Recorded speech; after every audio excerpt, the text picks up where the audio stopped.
Part 1.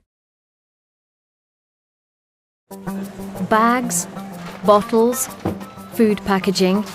Plastic is everywhere in our modern world, and it quickly becomes rubbish. For example, in the USA alone, around 90% of plastic packaging is used only once, and around $8 billion worth of the material is thrown away every year. But plastic isn't biodegradable, and a lot of it ends up in our oceans. This is a huge threat. According to scientists, there are more than 5 trillion pieces of plastic in the ocean, weighing an astonishing 269,000 tons. This kills more than 1 million seabirds and 100,000 marine mammals every year.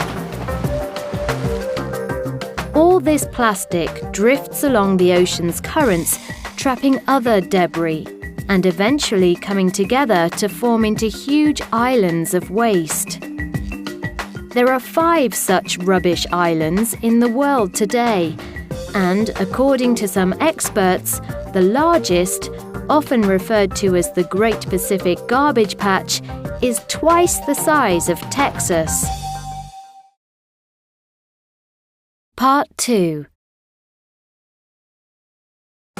Of course, we need to look at reducing the amount of plastic we produce, but it's also crucial we look at reusing and recycling the plastic that already exists. Borreo is a small business that makes skateboards out of recycled plastic. It is based in Chile and takes its name from the native Mapuche word for waves. The company's founders, Ben Canepers, David Stover and Kevin Ahern, are all keen environmentalists, and as surfers they spend a lot of time in the ocean, frequently encountering plastic waste, much of it from local fishing boats. The fishing industry accounts for an estimated 10% of the ocean's plastic pollution. Fishing fleets across the world often discard used equipment such as lines and nets into the water.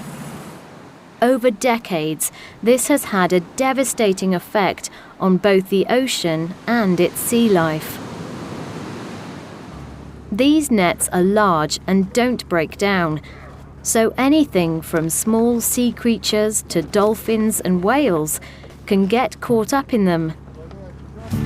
In Chile, fishing is a huge industry. It creates a lot of employment and is a major source of income for many people. But it's also caused a lot of damage to the country's stunning coastline. For local fishermen, disposing of worn fishing nets is expensive, so more often than not, they will simply throw their waste overboard because it's quicker, easier, and much cheaper.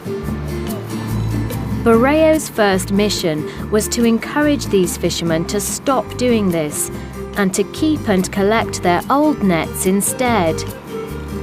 To do this, they distributed collection bags around 3 fishing villages on the Chilean coast. Convincing these fishermen to break the habit of a lifetime wasn't easy, but the locals soon saw the benefits to the ocean and to the local community.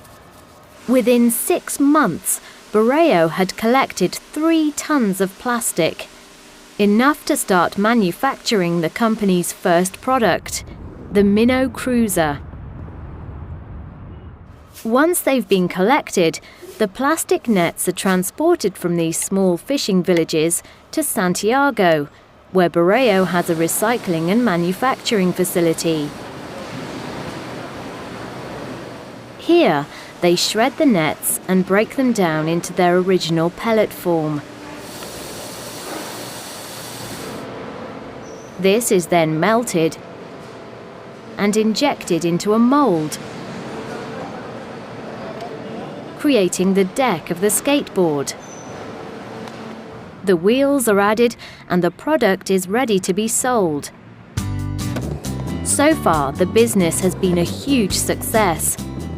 The focus on sustainability meant the company initially attracted a lot of interest, quickly raising $64,000 through Kickstarter and obtaining a grant from the Chilean government. The boards are proving popular with customers too, with their appropriately designed Minnow boards selling all over the world, but especially in California, the center of the skateboarding universe. Over the next few months, Borreo hopes to extend its program, encouraging more fishermen to donate their used nets so that they can produce more skateboards. Ben, David and Kevin know their efforts are just a drop in the ocean. It'll take a lot more than one small startup to stop the flow of cheap and disposable plastic into our seas and oceans. But Borreo's early success shows that there is a demand for eco-friendly products that actually make a difference. And if this trend continues, it could help to turn the tide on marine pollution.